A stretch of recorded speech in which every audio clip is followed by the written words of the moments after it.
নতুন electric metre অর্থাৎ বিদ্যুৎ মিটারের জন্য আপনারা অনলাইনে কিভাবে আবেদন করবেন আজকের এই ভিডিওর মাধ্যমে আপনাদেরকে সেই প্রসেসটি দেখাবো। ডোমেস্টিক মিটার অ্যাপ্লাইয়ের ক্ষেত্রে আপনাদেরকে লোড ক্যাপাসিটি কত দিতে হবে এবং কমার্শিয়াল মিটার অ্যাপ্লাইয়ের ক্ষেত্রে আপনাদেরকে লোড ক্যাপাসিটি কত দিতে হবে সেটাও অবশ্যই আপনাদেরকে জানাবো। পাশাপাশি অনলাইনে বিদ্যুৎ মিটার আবেদন করবার জন্য আপনাদেরকে কি কি ডকুমেন্ট আপলোড করতে হবে এবং অনলাইনের মাধ্যমে সম্পূর্ণ অ্যাপ্লিকেশনটা আপনারা কীভাবে কমপ্লিট করবেন তার টোটাল প্রসেসটি আজকের এই একটা ভিডিওর মাধ্যমে আপনাদেরকে স্টেপ বাই স্টেপ দেখিয়ে দেবো। তাই ভিডিওটি শেষ পর্যন্ত দেখবেন। ভিডিওটি দেখবার পর আপনার যদি মনে হয় এই ভিডিওটি দেখে আপনি উপকৃত হয়েছেন, কিছু জানতে পেরেছেন, কিছু শিখতে পেরেছেন, তাহলে অবশ্যই ভিডিওতে একটি লাইক করে এই ভিডিওর লিঙ্কটি অন্য বন্ধুদেরকে শেয়ার করবেন। পাশাপাশি আপনি যদি রিচার্জ দৃষ্টি ইউটিউব চ্যানেলে প্রথম হয়ে থাকেন কিংবা চ্যানেলটি এখনও পর্যন্ত সাবস্ক্রাইব না করে থাকেন তাহলে চ্যানেলটিকে সাবস্ক্রাইব করে পাশে থাকা নোটিফিকেশানটা অন করে রাখবেন। নতুন বিদ্যুৎ মিটার আবেদন করবার জন্যই সর্বপ্রথম আপনারা WBACDCL এর যে অফিসিয়াল ওয়েবসাইট রয়েছে এই অফিসিয়াল ওয়েবসাইটে আপনারা ভিজিট করবেন, যে ওয়েবসাইটটা বর্তমানে আপনারা হোম স্ক্রিনে দেখতে পাচ্ছেন। ওয়েবসাইটের লিঙ্ক এই ভিডিওর ডিসক্রিপশান বক্সে দেওয়া রয়েছে, আপনারা চাইলে সেখান থেকে সরাসরি এই পেজে চলে আসতে পারবেন। এই পেজে ভিজিট করবার পর ডান পাশের দিকে দেখুন, এখানে কিন্তু অনেকগুলো অপশান পরপর করে দেওয়া রয়েছে। এখানে 4 নম্বরের যে অপশানটি রয়েছে অ্যাপ্লাই নিউ কানেকশান, এই অপশানটির উপরে ক্লিক করবেন। পরবর্তী পেজ আপনাদের সামনে ওপেন হবে। অনলাইন অ্যাপ্লিকেশানের ঠিক নিচে দেখুন আরও অনেকগুলো অপশান রয়েছে। এখানে এলটি আদার্স বলে যে অপশানটা রয়েছে এই অপশানটির উপরে ক্লিক করবেন। নেক্সট পেজ আপনাদের সামনে ওপেন হবে। এই পেজের মাই অ্যাকাউন্ট বলে একটি অপশান রয়েছে। এখন এই পোর্টালটাকে লগ ইন করতে এখানে ইউজার নেম, পাসওয়ার্ড এবং ক্যাপচা কোড দিয়ে এই পোর্টালটাকে লগ ইন করতে হবে। কিন্তু এই ইউজার নেম এবং পাসওয়ার্ড আপনারা কীভাবে পাবেন? এর জন্য আপনাদেরকে প্রথমে রেজিস্ট্রেশন করতে হবে। রেজিস্ট্রেশনটা করবার জন্য ডান পাশে নিউ ইউজার এই অপশানটির উপরে ক্লিক করবেন। রেজিস্ট্রেশন করবার এরকম পেজ আপনাদের সামনে ওপেন হবে। এই পেজের একেবারে প্রথমে রয়েছে নেম, এই জায়গায় আপনি আপনার নামটাকে এন্টার করবেন। এরপর এখানে একটি ক্যাপচা কোড রয়েছে, এই ক্যাপচা কোডটি দেখে দেখে নিচের ঘরে এন্টার করবেন। এরপর ভেরিফাই বলে যে অপশানটা রয়েছে এই অপশানটির উপরে ক্লিক করবেন। ভেরিফাই অপশানটির উপরে ক্লিক করবার সঙ্গে সঙ্গে এখন মোবাইল নাম্বার এন্টার করবার অপশান পাবেন। এই জায়গায় আপনার মোবাইল নাম্বারটাকে এন্টার করবেন। এরপর জেনারেট ওটিপি অপশানে ক্লিক করবেন। জেনারেট ওটিপি অপশানের উপর ক্লিক করবার সঙ্গে সঙ্গে মোবাইল নাম্বারে 6 ডিজিট ওটিপি আসবে। সেই ওটিপিটা আপনার নিচের ঘরে এন্টার করবেন। এরপর ভ্যালিডেট অপশানটির উপরে ক্লিক করবেন। ভ্যালিডেট অপশানটির উপরে ক্লিক করবার সঙ্গে সঙ্গে এখন ইমেল আইডি ইনপুট করবার অপশান পাবেন। এই জায়গায় আপনার ইমেল আইডিটাকে এন্টার করবেন। এরপর প্রসিড অপশানটির উপরে ক্লিক করবেন। প্রসিড অপশানের উপর ক্লিক করবার সঙ্গে সঙ্গে ইমেল আইডিতেও কিন্তু 6 ডিজিট ওটিপি আসবে। সেই ওটিপিটা এই ঘরে এন্টার করবেন। এরপর ভ্যালিডেট অপশানের উপর ক্লিক করবেন। ভ্যালিডেট অপশানে ক্লিক করবার পর এরপরে কিন্তু আপনার পাসওয়ার্ড ক্রিয়েট করবার অপশান পাবেন। এই পাসওয়ার্ডের ঘরে আপনি আপনার পছন্দ মতো একটা পাসওয়ার্ড এন্টার করবেন। সেই পাসওয়ার্ডটা পুনরায় কনফার্ম পাসওয়ার্ডের ঘরে এন্টার করবেন। এরপর সাবমিট অপশানটির উপরে ক্লিক করবেন।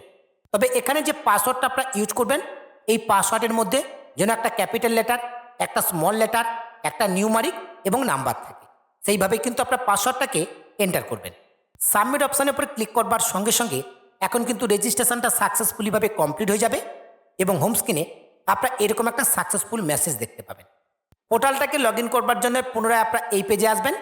এখন ইউজার নেমের জায়গায় আপনাদের মোবাইল নাম্বারটা দেবেন এবং যে পাসওয়ার্ডটা আপনারা তৈরি করলেন সেই পাসওয়ার্ডটা এই ঘরে এন্টার করবেন। এরপর এখানে যে ক্যাপচা কোডটি রয়েছে এই ক্যাপচা কোডটি দেখে দেখে এই ঘরে এন্টার করবেন। এরপর নিচে লগ ইন অপশানটির উপরে ক্লিক করবেন। পরবর্তী পেজ আপনাদের সামনে ওপেন হবে। এই পেজে আপনারা দুটো অপশান পাবেন। এই প্রথম অপশানটির উপরে ক্লিক করবেন, connection for individual. Next page আপনাদের সামনে ওপেন হবে। এখন আপনাদেরকে ডিস্ট্রিক্ট সিলেক্ট করতে হবে। এই অ্যাড আইকন অপশানে ক্লিক করে আপনাদের ডিস্ট্রিক্টটাকে সিলেক্ট করে নেবেন। ডিস্ট্রিক্ট সিলেক্ট করবার পর এরপর হচ্ছে কাস্টমার কেয়ার সেন্টার, অর্থাৎ আপনার এরিয়ার কাস্টমার কেয়ার সেন্টার কোথায় রয়েছে এই বিদ্যুৎ বিভাগের সেটা আপনাদেরকে সিলেক্ট করতে হবে। এই অ্যাড আইকন অপশানে ক্লিক করে কাস্টমার কেয়ার সেন্টারটাকে সিলেক্ট করে নেবেন।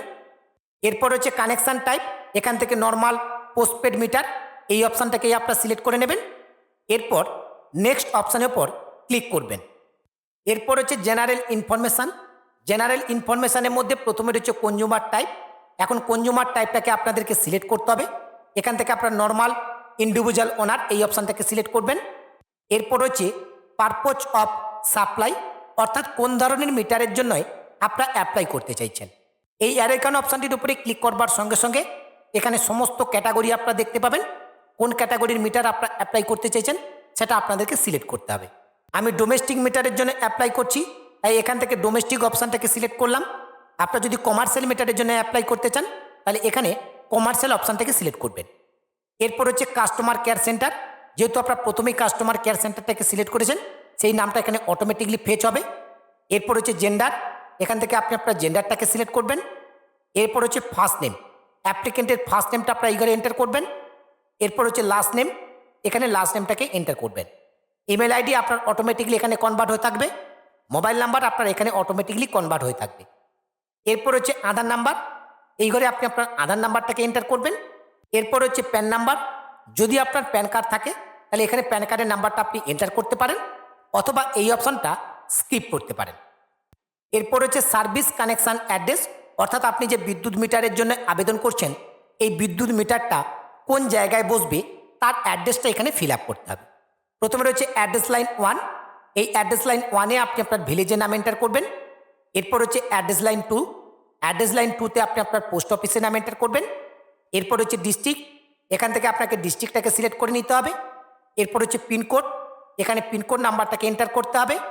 এরপর হচ্ছে ল্যান্ডমার্ক, আপনার যে নিয়ারেস্ট ল্যান্ডমার্ক রয়েছে সেই ল্যান্ডমার্কের নামটা আপনি এখানে এন্টার করে দেবেন। এরপর রয়েছে কমিউনিকেশান অ্যাড্রেস, যদি আপনার সার্ভিস অ্যাড্রেস এবং কমিউনিকেশান অ্যাড্রেস একই হয় তাহলে আপনি এই অ্যারোইকন অপশানে ক্লিক করলে এখানে দুটো অপশান দেখতে পাবেন, same as service location address. এই অপশানটাকে সিলেক্ট করবার সঙ্গে সঙ্গে কমিউনিকেশান অ্যাড্রেস কিন্তু অটোমেটিকলি ফিল আপ হয়ে যাবে। আর যদি আপনার সার্ভিস অ্যাড্রেস এবং কমিউনিকেশান অ্যাড্রেস আলাদা হয় তাহলে আপনি সেকেন্ড অপশানটা এখান থেকে সিলেক্ট করবেন, different from service location address, এই অপশানটাকে সিলেক্ট করবেন। এরপর হচ্ছে টেকনিক্যাল ইনফরমেশান, এই টেকনিক্যাল ইনফরমেশানের মধ্যে প্রথমে রয়েছে নিয়ারেস্ট পোল নাম্বার, যদি আপনার নিয়ারেস্ট পোল নম্বর জানা থাকে তাহলে সেই পোল নম্বরটা আপনি এই ঘরে এন্টার করবেন অথবা এই অপশানটা আপনি স্কিপ করতে পারেন। যদি আপনার জানা না থাকে তাহলে অবশ্যই আপনি এই অপশানটা স্কিপ করবেন, সেক্ষেত্রে কোনো অসুবিধা নেই। এরপরে নিচের দিকে দেখুন ক্যাটাগরি অফ কানেকশান, কোন ধরনের ক্যাটাগরির জন্য আপনি অ্যাপ্লাই করছেন, প্রাইভেট নাকি গভর্নমেন্ট, সেটা আপনি এখান থেকে সিলেক্ট করে নেবেন। এরপর আপনার এই কানেকশান ক্যাটাগরিটা পঞ্চায়েত এলাকার মধ্যে পড়ছে নাকি মিউনিসিপ্যালিটির মধ্যে পড়ছে সেটাকে আপনি এখান থেকে সিলেক্ট করে নেবেন। এরপর হচ্ছে ফেজ, আপনি সিঙ্গেল ফেজ চাইছেন নাকি 3 ফেজের জন্য অ্যাপ্লাই করছেন সেটা আপনাকে সিলেক্ট করতে হবে। এরপর হচ্ছে meter rental or purchase by consumer, এই জায়গায় আপনার দুটো অপশান পাবেন, রেন্টাল আর পারচেস, অর্থাৎ আপনি যদি বিদ্যুৎ মিটারটা একসঙ্গে কিনে নিতে চান তাহলে পারচেস অপশানটা সিলেক্ট করবেন। পারচেস অপশান সিলেক্ট করলে আপনাকে কিন্তু একসঙ্গে অনেক টাকা পেমেন্ট করতে হবে। আর যদি আপনার রেন্টাল অপশানটা সিলেক্ট করেন তাহলে আপনার বিদ্যুৎ বিলের সঙ্গে মিটারের কস্টটা অল্প অল্প অ্যাড হয়ে কিন্তু সেটা পরিশোধ হয়ে যাবে। এবার আপনার সিদ্ধান্ত, আপনি রেন্টাল করবেন নাকি পারচেস করবেন। এরপর হচ্ছে লোড ইনফরমেশান, এটা খুবই গুরুত্বপূর্ণ, এই জায়গায় আপনাদের কিন্তু লোড ক্যাপাসিটি এন্টার করতে হবে, কত পরিমাণ লোড আপনারা এন্টার করবেন। যদি আপনার ডোমেস্টিক মিটারের জন্য অ্যাপ্লাই করে থাকেন তাহলে 280 থেকে 320 কিংবা 350-এর মধ্যেই রাখবেন। আর যদি আপনার কমার্শিয়াল মিটারের জন্য অ্যাপ্লাই করে থাকেন তাহলে সেক্ষেত্রে আপনাদেরকে সর্বনিম্ন লোড দিতে হবে কিন্তু 350। এরপর যদি আপনার ক্যাপাসিটি বেশি থাকে আপনি বেশি এন্টার করতে পারেন, সেক্ষেত্রে কোনো অসুবিধা নেই। আমি যেহেতু ডোমেস্টিক মিটারের জন্য অ্যাপ্লাই করছি, আমি আমার লোড দিতে চাইছি 320, তাই 320 লোড দেওয়ার জন্য এখানে আপনারা 0.320 দেবেন। যদি আপনারা 280 লোড দেন তাহলে 0.280 দেবেন। যদি আপনারা 300 লোড দিতে চান 0.300 দেবেন। তাহলে লোডটা কিভাবে এন্টার করতে হয় আশা করি আপনাদেরকে বোঝাতে পেরেছি। লোডটাকে এন্টার করবার পর এরপর নিচে ভেরিফাই লোড, এই অপশানটির উপরে ক্লিক করবেন। ভেরিফাই লোড অপশানটির উপরে ক্লিক করবার সঙ্গে সঙ্গে এখন কিন্তু ডকুমেন্ট আপলোড করবার এইরকম অপশান কিন্তু আপনাদের সামনে ওপেন হবে। প্রথমে রয়েছে পাসপোর্ট সাইজ ফটো দ্য অ্যাপ্লিকেন্টের পাসপোর্ট সাইজের একটি ফটো কিন্তু আপলোড করতে হবে। এই চুজ ফাইল অপশানে ক্লিক করে ফটোটাকে আপনারা আপলোড করবেন। ফটোটা কিন্তু আপনাদেরকে 100 কেবির মধ্যে আপলোড করতে হবে জেপিজি ফাইলে। এরপর হচ্ছে প্রুফ অফ আইডেন্টি হিসেবে একটা ডকুমেন্ট আপলোড করতে হবে। প্রুফ অফ আইডেন্টি হিসেবে যে ডকুমেন্টটা আপনারা দিতে চাইছেন সেই ডকুমেন্টটা সিলেক্ট করবেন।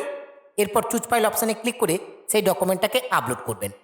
প্রুফ অফ আইডেন্টির ডকুমেন্টটা কিন্তু আপনাদেরকে 150 কেবির মধ্যে আপলোড করতে হবে। এরপর হচ্ছে প্রুফ অফ ওনারশিপ। এখানে প্রুফ অফ ওনারশিপ হিসেবে কিন্তু একটা ডকুমেন্ট আপলোড করতে হবে। আপনার জায়গায় রেকর্ড আপলোড করতে পারেন, পঞ্চায়েতের ট্যাক্স আপলোড করতে পারেন। যে ডকুমেন্টটা আপনার ওনারশিপ হিসেবে দিতে চাইছেন সেই ডকুমেন্টটাকে সিলেক্ট করবেন। এরপর চুজ ফাইল অপশানে ক্লিক করে সেই ডকুমেন্টটাকে আপলোড করবেন। প্রুফ অফ ওনারশিপের ডকুমেন্টটা আপনারা 350 কেবির মধ্যে আপলোড করতে পারবেন। ডকুমেন্টগুলো চুজ ফাইল অপশানে ক্লিক করে সিলেক্ট করে নেবার পর সাবমিট আপলোড ডকুমেন্ট বলে যে অপশানটা রয়েছে এই অপশানটির উপরেই ক্লিক করবেন। সাবমিট আপলোড ডকুমেন্ট অপশানটির উপরে ক্লিক করবার সঙ্গে সঙ্গে ডকুমেন্টগুলো সাকসেসফুলিভাবে আপলোড হয়ে যাবে। ডকুমেন্টগুলো সাকসেসফুলিভাবে আপলোড হয়ে গেলে এই ডান পাশে কিন্তু আপনারা প্রত্যেকটা রাইট চিহ্ন দেখতে পাবেন। প্রয়োজনে আপনাদের ডকুমেন্টগুলো সঠিক আপলোড হলো কিনা তার পাশে যে ক্লিক হ্যাড টু ভিউ বলে অপশান রয়েছে এই অপশানে ক্লিক করে চেক করে নিতে পারেন। এরপর নিচে সাবমিট অল ডিটেলস এই অপশানটির উপরে ক্লিক করবেন। সাবমিট অপশানের উপর ক্লিক করবার সঙ্গে সঙ্গে অ্যাপ্লিকেশান ফর্মটা কিন্তু সাকসেসফুলিভাবে সাবমিট হয়ে যাবে এবং অ্যাপ্লিকেশান ফর্মটা আপনাদের সামনে এভাবে প্রিভিউ হবে। এখন অ্যাপ্লিকেশান ফর্মটা সরাসরি আপনারা প্রিন্ট করে নিতে পারেন অথবা ডাউনলোড আইকনে ক্লিক করে অ্যাপ্লিকেশান ফর্মটাকে ডাউনলোড করে নিতে পারেন। যদি অ্যাপ্লিকেশান ফর্মটা সরাসরি আপনাদের না শো করে তাহলে হোম স্ক্রিনে আপনারা এরকম একটি মেসেজ দেখতে পাবেন, এই ডাউনলোড অ্যাপ্লিকেশান ফর্ম। এই অপশানে ক্লিক করলে কিন্তু অ্যাপ্লিকেশান ফর্মটা ডাউনলোড হয়ে যাবে। এরপরে আপনাদেরকে করতে হবে কোটেশান ডাউনলোড। এর জন্য ওপরে টাস্ক বারের দিকে দেখুন দ্বিতীয় অপশান রয়েছে ডাউনলোড কোটেশান লেটার। এই অপশানটির উপরে ক্লিক করবেন। ডাউনলোড কোটেশান লেটার অপশানটির উপরে ক্লিক করবার সঙ্গে সঙ্গে অ্যাপ্লিকেশান নাম্বারটা আপনার এখানে শো করবে। জেনারেট কোটেশান এই অপশানটির উপরে ক্লিক করবেন। জেনারেট কোটেশান অপশানটির উপরে ক্লিক করবার সঙ্গে সঙ্গে কোটেশানটা কিন্তু আপনাদের সামনে এভাবে প্রিভিউ হবে। এখন এই কোটেশানটাকে আপনারা প্রিন্ট করে নেবেন এবং এই কোটেশানের মধ্যে আপনাকে এই বিদ্যুৎ মিটারের জন্য কত টাকা পেমেন্ট করতে হবে সেটাও কিন্তু আপনি দেখতে পাবেন। এরপরে যে কাজটি রয়েছে পেমেন্ট, এই পেমেন্টটা চাইলে আপনারা অফলাইনের মাধ্যমে করতে পারেন অথবা অনলাইনের মাধ্যমে করতে পারেন। যদি আপনি অনলাইনের মাধ্যমে পেমেন্টটাকে কমপ্লিট করে দিতে চান তাহলে সেক্ষেত্রে আরও ভালো। অনলাইনের মাধ্যমে পেমেন্ট করতে চাইলে এরপরের যে অপশানটা রয়েছে নিউ কানেকশান ইপে এই অপশানটির উপরে ক্লিক করবেন। অ্যাপ্লিকেশান নাম্বারটা আপনি দেখতে পাবেন। নেক্সট অপশানের উপর ক্লিক করবেন। নেক্সট অপশানের উপর ক্লিক করবার সঙ্গে সঙ্গে আপনার নাম এবং কত টাকা আপনাকে পেমেন্ট করতে হবে পেমেন্টের অ্যামাউন্ট এখানে শো করবে। পে নাও এই অপশানটির উপরে ক্লিক করবেন। পে নাও অপশানটির উপরে ক্লিক করবার পর এখানে কিন্তু আপনাকে গেটওয়ের মাধ্যমে পেমেন্ট করতে হবে। কোন গেটওয়ের মাধ্যমে আপনি পেমেন্টটা করতে চাইছেন সেটাকে সিলেক্ট করতে হবে। এখানে দুটো গেটওয়ে রয়েছে, বিলডেক্স আর এসবিআই ইপে। এরপর নিচের দিকে একটা টার্ম অ্যান্ড কন্ডিশন রয়েছে, এই টার্ম অ্যান্ড কন্ডিশনের বক্সটাকে অ্যাকসেপ্ট করে নেবেন। এরপর কনফার্ম অপশানটির উপরে ক্লিক করবেন। কনফার্ম অপশানের উপর ক্লিক করবার সঙ্গে সঙ্গে পেমেন্ট করবার জন্য এরকম পেজ আপনাদের সামনে ওপেন হবে। এখানে আপনার net banking, UPI, wallet, debit কার্ডের মাধ্যমে পেমেন্টটাকে আপনারা কমপ্লিট করতে পারেন। আপনাদের যেটা সুবিধা হবে তার মাধ্যমে আপনারা পেমেন্টটাকে কমপ্লিট করবেন। পেমেন্ট সাকসেসফুলিভাবে কমপ্লিট হয়ে যাবার পর হোম স্ক্রিনে আপনারা এরকম একটা সাকসেসফুল মেসেজ কিন্তু দেখতে পাবেন। এখানে দেখুন ভিউ রিসিভ বলে একটি অপশান রয়েছে, এই ভিউ রিসিভ অপশানে ক্লিক করে পেমেন্টের রিসিভ কপিটাকে আপনারা ডাউনলোড করে নেবেন অথবা পেমেন্ট রিসিপ্টটাকে ডাউনলোড করবার জন্য ওপরে টাস্ক বারের দিকে যে পেমেন্ট রিসিভ বলে অপশান রয়েছে এই অপশানটির উপরে ক্লিক করবেন। এখানে অ্যাপ্লিকেশান নাম্বার শো করবে, কনজিউমার আইডি নাম্বার শো করবে, অর্থাৎ আপনার ইলেকট্রিক মিটার অর্থাৎ বিদ্যুৎ মিটারের যে কনজিউমার আইডি নাম্বারটা হবে সেই কনজিউমার আইডি নাম্বারটাও আপনি এখানে দেখতে পাবেন। এরপর এখানে একটা পিডিএফ যে আইকন রয়েছে ভিউ রিসিপ্টের ঠিক নিচে এই পিডিএফ আইকনে ক্লিক করলে রিসিভ কপিটা কিন্তু ডাউনলোড হয়ে যাবে। এরপর আপনার অ্যাপ্লিকেশানের copy, quotation letter, payment receive copy এবং যে যে ডকুমেন্ট আপনি আপলোড করলেন এই সমস্ত ডকুমেন্ট সমেত অ্যাপ্লিকেশান ফর্মটা কিন্তু আপনাকে বিদ্যুৎ অফিসে জমা করতে হবে। আশা করি আপনারা সকলেই বুঝতে পেরেছেন নতুন বিদ্যুৎ মিটারের জন্য অনলাইনে কিভাবে অ্যাপ্লাই করতে হয়। তার টোটাল প্রসেসটি আজকের এই ভিডিওর মাধ্যমে আমি আপনাদেরকে স্টেপ বাই স্টেপ দেখিয়ে দিলাম। ভিডিওটি আপনাদের কেমন লাগলো অবশ্যই ভিডিওর কমেন্ট সেকশানে কমেন্ট করে জানাবেন। ভিডিওটি ভালো লাগলে লাইক করে অবশ্যই বন্ধুদের মধ্যে শেয়ার করবেন।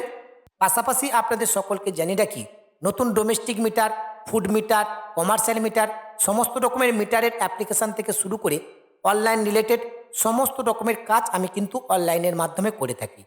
আপনাদের যদি কোনো কাজ নির্ভুলভাবে আমার থেকে করানোর প্রয়োজন বোধ বলে মনে হয় আপনারা কিন্তু সরাসরি আমার সঙ্গে যোগাযোগ করতে পারেন। আমার সঙ্গে যোগাযোগ করবার জন্য এই ভিডিওর ডিসক্রিপশান বক্সে আমার হোয়াটসঅ্যাপ এবং টেলিগ্রাম গ্রুপে লিঙ্ক দেওয়া রয়েছে। আপনার হোয়াটসঅ্যাপ কিংবা টেলিগ্রাম গ্রুপে জয়েন হয়ে সরাসরি আমাকে এসএমএস করতে পারেন। আজকের ভিডিওটি এখানে শেষ করছি। দেখা হচ্ছে পরবর্তী ভিডিওতে নতুন একটি আপডেট নিয়ে। সেই নতুন ভিডিওর আপডেট সবার আগে পেতে রিচার্জ দৃষ্টি ইউটিউব চ্যানেলটিকে সাবস্ক্রাইব করে পাশে থাকা নোটিফিকেশানটা অন করে রাখবেন। সকলে ভালো থাকবেন, সুস্থ থাকবেন। ধন্যবাদ।